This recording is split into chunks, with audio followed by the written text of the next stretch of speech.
My name is Casey. Please check out animationblock.com for all the festival information. Also, bam.org/animationblock party has program info as well if you'd like to check it on there. Thank you guys so much for coming. Big thank you to BAM. And I hope you enjoyed the show. We'll see you afterwards for the Q&A. Thanks, guys.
Some pippin'.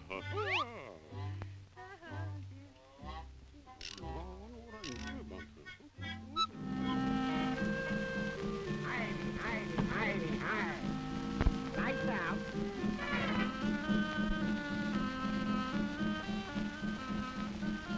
Oh dear, oh. Walk this way. Okay. I go to my room and open the door. There's nothing but gloom.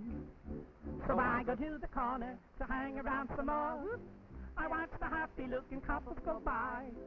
They're so in love they can't see. The cop on the beach, the man in the moon, and me. Around the corner there's a party upstairs. Around the corner are we. The cop on the beach, the man in the moon. The moon went over the mountain. The moon went over everybody.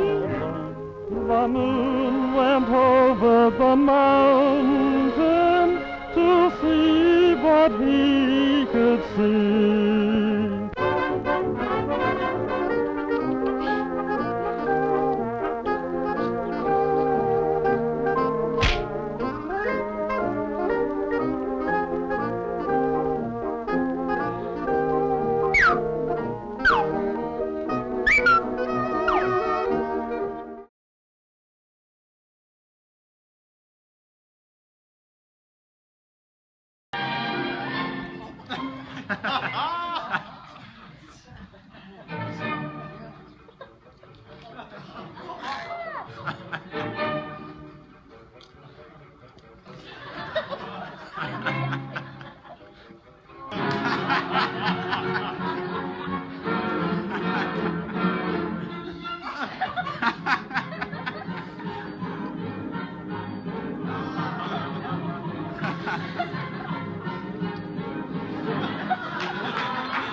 the organizer of Cartoons on Film, and we're here with José Sedelmaier as well. Thank you, JJ. I'm going to do a microphone list. I'm going to let these guys use the mics. So, and I guess if you guys wouldn't mind just starting off by giving a little context for these guys about the era, what exactly we're looking at, what pre-code. Can you hear me okay? yeah. For me? Okay. All right. Okay. I guess just to give a little context on the era. Just to give a little context on the era, what was going on between 1928 and 1932 that was so subversive about this stuff? Well, this kind of stuff is going on since the beginning, since animation started. But what we're seeing here is the tail end of the raciness. Everything starts to become sweet and cheerful and vanilla by the end of 1934. So we're seeing kind of like the height, the climax, for lack of a better word, of all the boundaries they tried to push in cartoons until everything changed. And it was interesting to me because personally, I thought the best animation was in the last one, which was just the moving Tijuana Bible.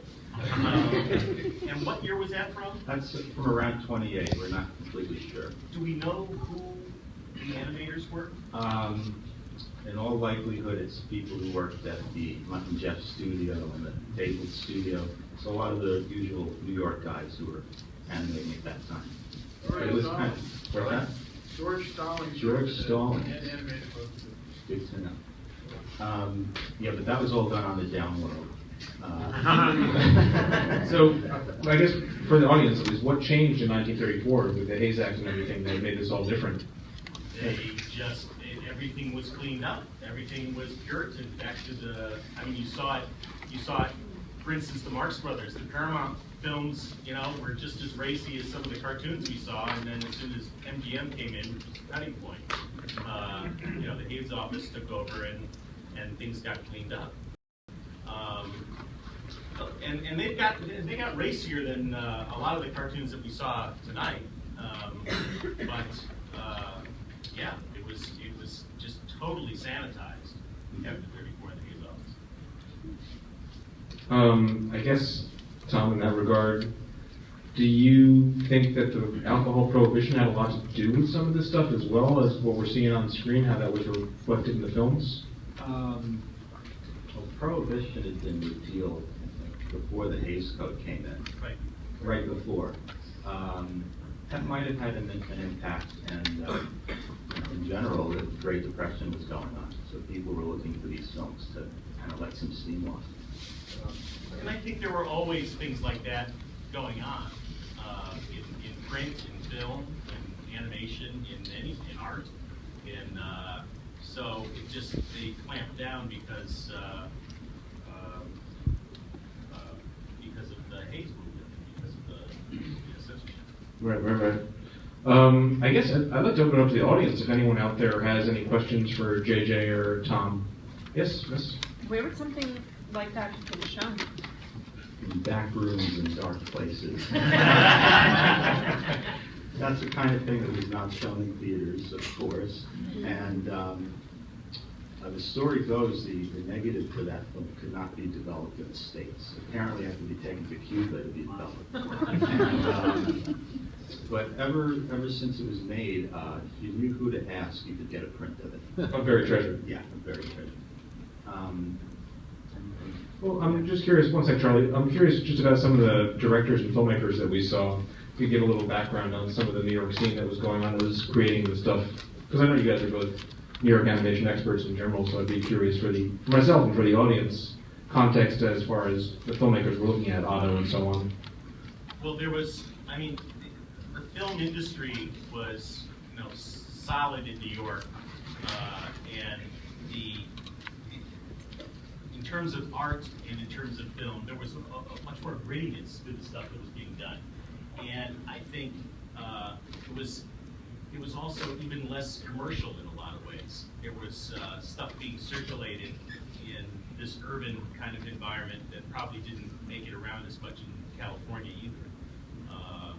But the music scene was in New York, the art scene was in New York, and there were plenty of people who wanted to express themselves in a lot of different ways. So New York was great with that. Still is. Charlie, a question in the back? Oh, well, I was going to say, in answer to that other woman's question, Buried Treasure was made to be shown at a party for McKay. It's a banquet dinner thrown by the animators of New York. We're very honored by them. Apparently, McKay was not quite as taken by it as they were. He was not impressed. By the way, I did the sound editing on that. There was no audio when Tom gave it to me. Right. So I hope it matched up okay. Especially some of the things that I didn't know existed back in the 20s.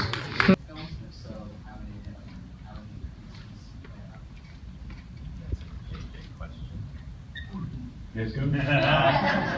Well, perhaps you might have been able to get away with more with animation. To watch Thelma Todd walk across a room without a bra on and a silk gown would not have flown after the Hayes office, but you could probably get away with certain wrinkles, and I don't even know that the peppermint stick would have been a problem after the Hayes Code, depending on exactly how it was framed and everything. A lot of it was subtext and context, how they kind of frame stuff. I think a lot of those gags disappeared too in the cartoons, at least. It kind of did a 180. Right? And they also got in, again, to more sophisticated story and more sophisticated work. They didn't have to rely on, animation was still kind of a novelty. It wasn't, it didn't have the same splendor after the Hayes office that it, I mean, it had more of a splendor after the Hayes office than it had prior to that. It was still charming, it was still entertaining, but it was coming into its own. And I bet in a lot of ways they also had to get more creative to find new ways to create jokes because they couldn't just do the kind of visceral things. And same thing, what you were saying, Tristan, about violence back then also, you know, the live action movies like Scarface and stuff that came out in the late 30s or early 30s were incredibly violent for that era. So it's something that kind of changed in cinema in general. And the Public Enemy, yeah. when he just totters and falls to the end. And the end of Scarface. Right, exactly. And if you read interviews with some of the filmmakers and directors around that time, you'll see they had to change dialogue and things just to figure out new ways to get a sexy joke or something in there that would pass, you know, by the Hayes Act, what have you.